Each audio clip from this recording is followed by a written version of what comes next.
Olá pessoal, bem-vindos e bem-vindas à aula 4 da disciplina de práticas pedagógicas de língua inglesa. Bom, a gente vem aí, criando nosso repertório, fomentando discussões a respeito de 4 temas, de 3 conceitos principais, que são abordagem, método e técnica, Então, a gente diferenciou um pouquinho esses 3 conceitos lá na aula 1, E desde então a gente vem olhando com um pouco mais de detalhe para cada um deles, Na aula passada a gente comentou mais especificamente sobre 3 métodos, bastante tradicionais aí do ensino de língua inglesa, de língua estrangeira como um todo. E hoje a gente vai falar um pouquinho mais sobre diferentes abordagens, Então vocês vão ver que ao longo da aula de hoje, ao longo da aula 4, falando sobre abordagens, a gente vai ver coisas um pouco mais abrangentes, Então lembra que lá na aula 1 a gente comentou que a abordagem é uma teoria que guia as nossas práticas, É uma crença, é uma abordagem na qual a gente acredita que o ensino de línguas, a aquisição de uma língua funciona, E aí, a partir dela, a gente desenvolve métodos e técnicas. Então, vocês vão ver que tudo que a gente comentar aqui hoje tem a ver com teóricos, com estudiosos, que propõem uma crença, um tipo de atitude, em relação ao ensino e aprendizagem de língua. Tudo bem? Nós vamos começar, gente, com a abordagem comunicativa. A gente vai ficar um tempinho maior nela, vocês vão ver, porque essa abordagem, ela de fato influenciou muito, e ela ainda está muito presente, Ela ainda está muito refletida no ensino de inglês hoje, No que a gente tem de mais moderno, digamos assim, de mais contemporâneo em relação ao ensino de inglês, Então, essa abordagem comunicativa, como o próprio nome já diz, ela foca na habilidade de comunicação, dos estudantes, Então, ela pressupõe que a total incorporação, a total aquisição de uma língua estrangeira, ela passa, na verdade, pela comunicação efetiva desse falante com outros nessa mesma língua, E ela surgiu, gente, como uma resposta ao método audiolingual, do qual a gente estava falando na última aula, e dessa insatisfação com a dificuldade dos alunos em alcançar a eficácia na fala. Por quê? É aquilo que a gente comentou. O método audiolingual, por mais que ele seja focado na fala, ele propõe uma reprodução, uma repetição de frases, às vezes totalmente descontextualizadas. Então, muitas vezes, o estudante tem uma ótima pronúncia, ele pronuncia super bem aquela frase, aquela estrutura, aquela construção, mas sem saber o que ela significa. Ou seja, o processo comunicativo, ele não chega até o final, Ele para ali no meio, Então, essa insatisfação com a proposta do método audiolingual fez, com que os estudiosos trabalhassem na abordagem comunicativa, tudo bem? Tanto que vocês podem ver que ela é posterior, ali a gente está falando dos anos 80, 90, ela é posterior ao método audiolingual. A diferença fundamental, entre a abordagem comunicativa e outras abordagens é que o foco do aprendizado está na comunicação, Então, se você consegue se comunicar, seu aluno chega a se comunicar efetivamente na língua estrangeira, o objetivo, ele foi bem concluído, A abordagem, ela é bem sucedida, O foco não é mais na estrutura e na gramática da língua, É na comunicação.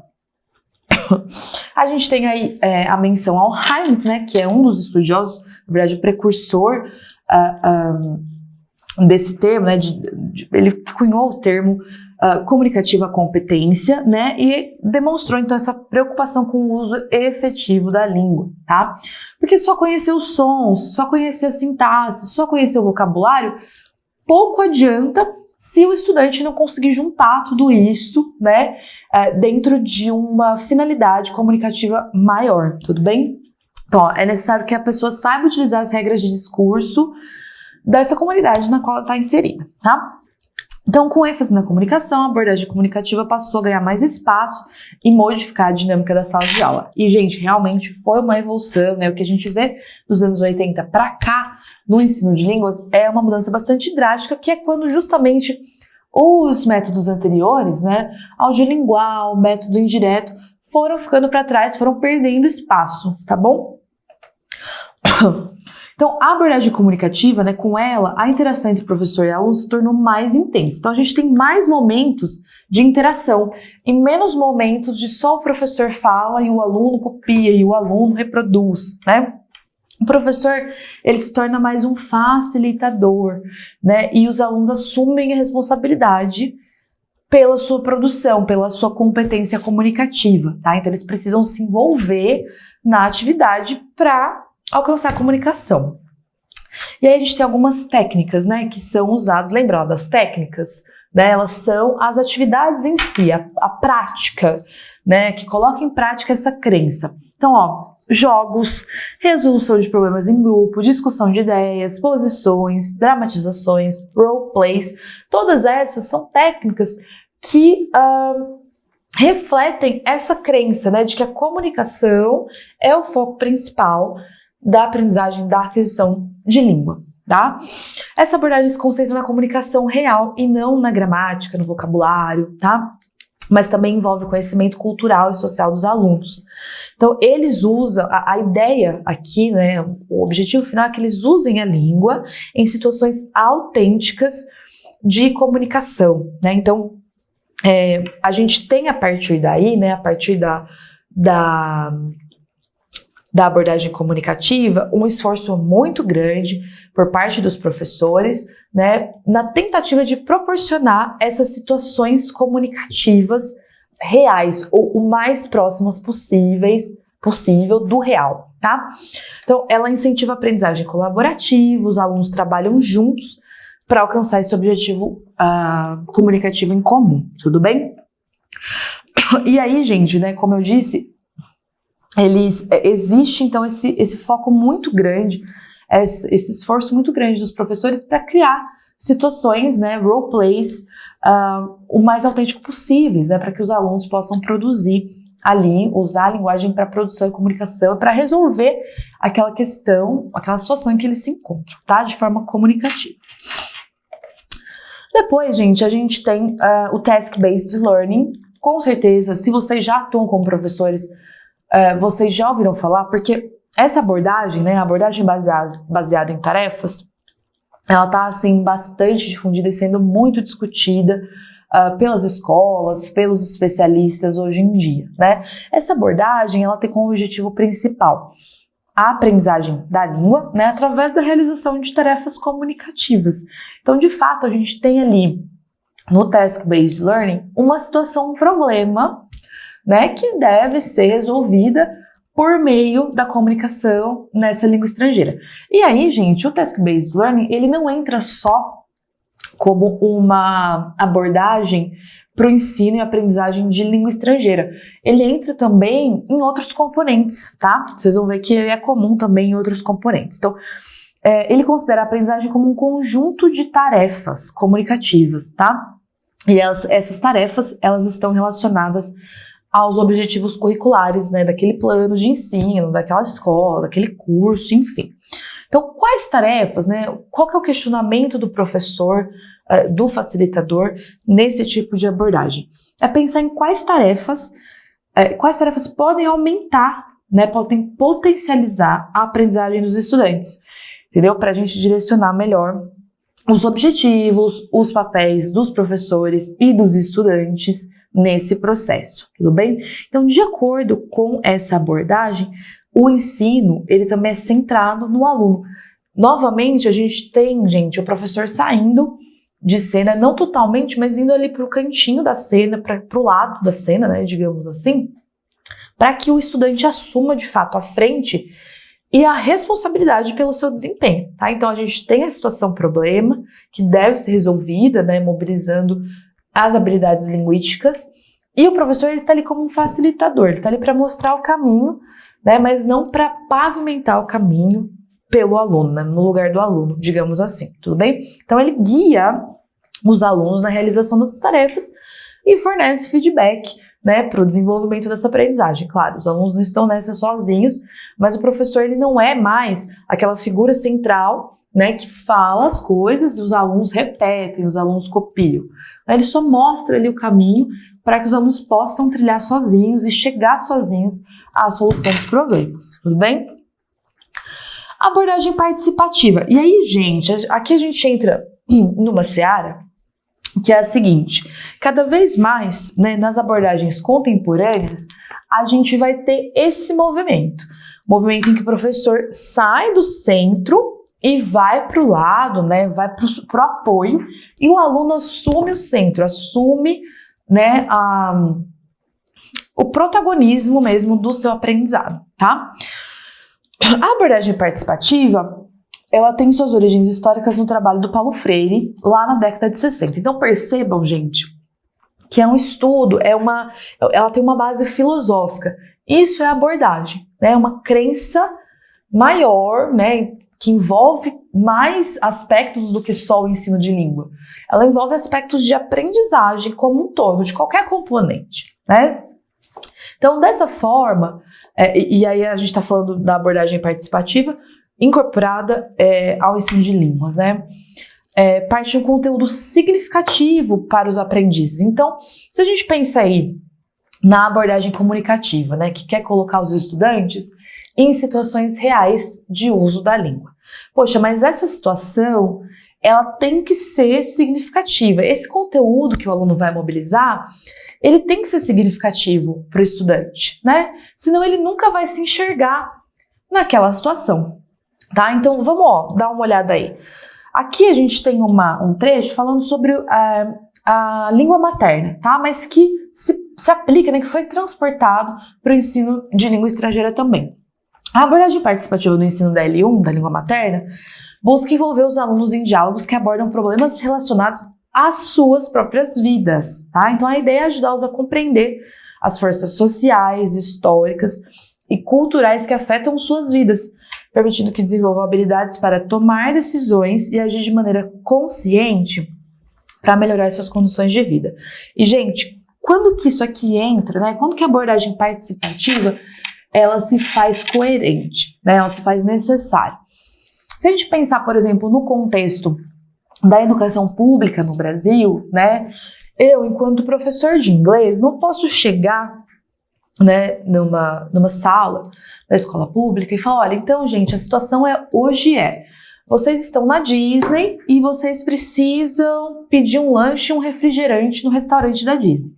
Perceba o quanto isso está distante da realidade daqueles estudantes, né? Então, dificilmente aquilo vai ser significativo, porque o aluno, aquele estudante específico, ele se enxerga muito longe dessa situação, né?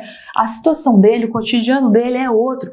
Então, para ele é muito difícil significar uma atitude, né, uma produção, uma habilidade, o desenvolvimento de uma habilidade com base nessa situação, né? Numa situação em que ele, de fato, não se enxerga, tá? Então, a abordagem participativa, ela tem como objetivo contribuir para que os alunos possam ter mais controle sobre suas próprias vidas por meio de uma mudança de atitude. Então, eu não vou colocar o estudante em situações irreais, em situações que para ele não fazem sentido, né? Porque eu quero justamente que ele use essa habilidade, né, que ele use a língua para modificar o mundo ao seu redor, e não uma situação tão distante dele quanto essa, tudo bem?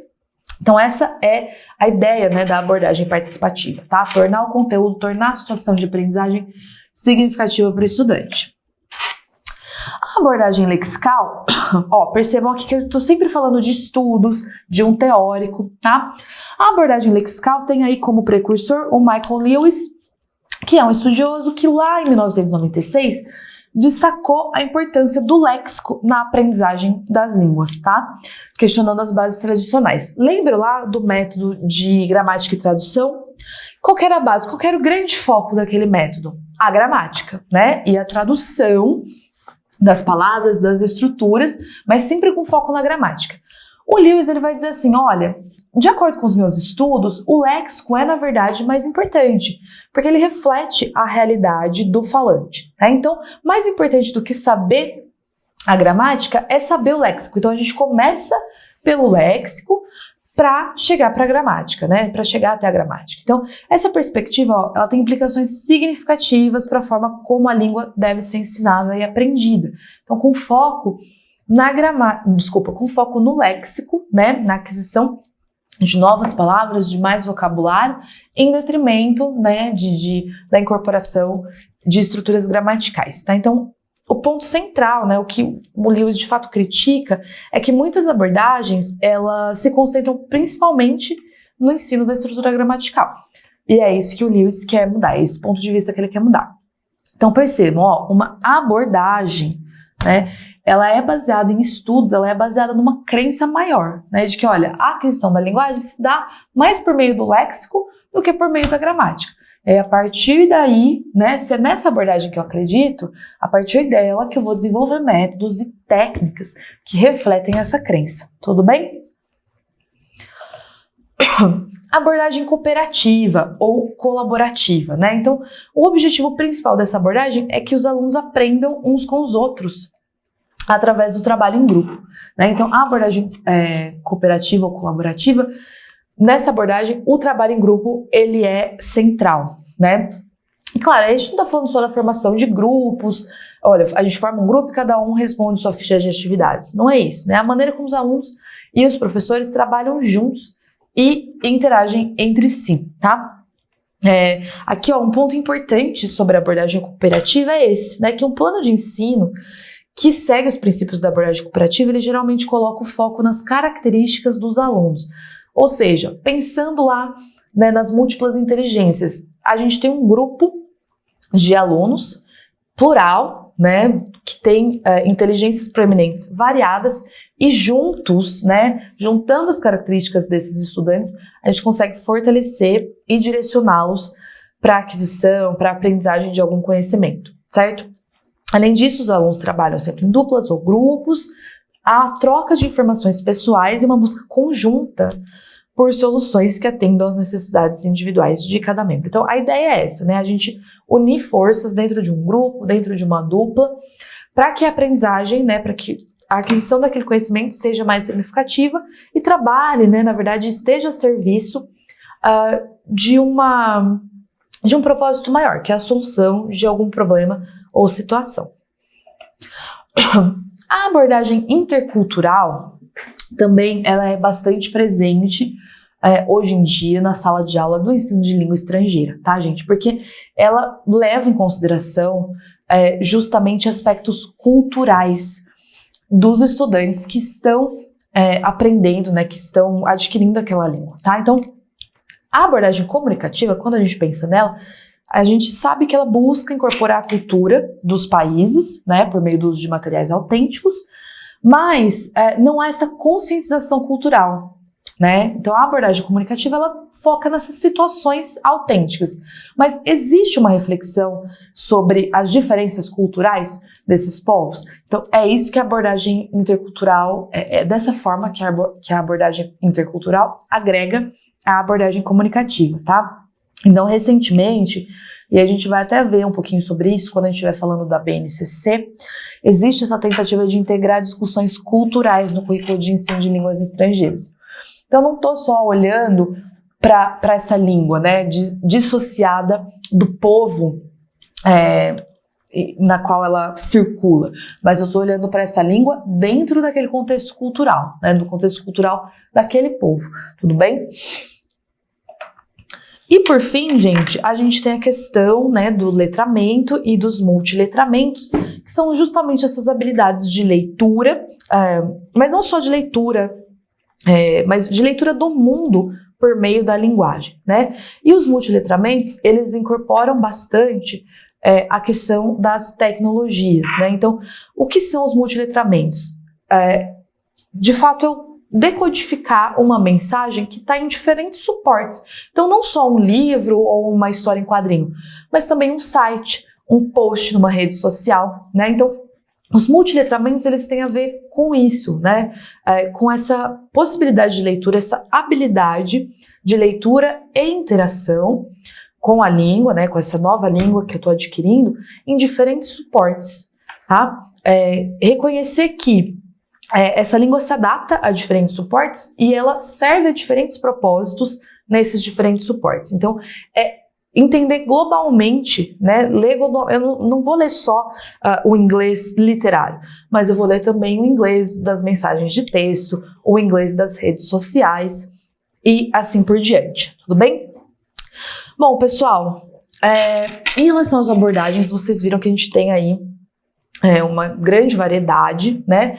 E claro, a gente não precisa, também não é uma escolha única. Olha, eu acredito na abordagem comunicativa e por isso eu não trabalho a interculturalidade nas minhas aulas. Não é isso, né?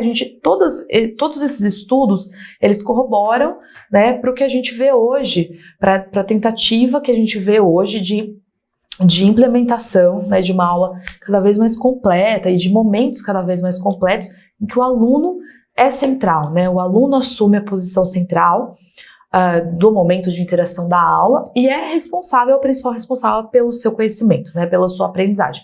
Enquanto o professor fica ali como um suporte, como um guia, mostrando o caminho, né? Então, tudo que a gente viu até hoje, desde os métodos lá atrás, que precisaram ser refutados para que a gente chegasse no que a gente tem hoje de mais comum, né, de mais contemporâneo nas salas de aula de ensino de inglês. Bem, é isso. Vejo vocês na próxima aula.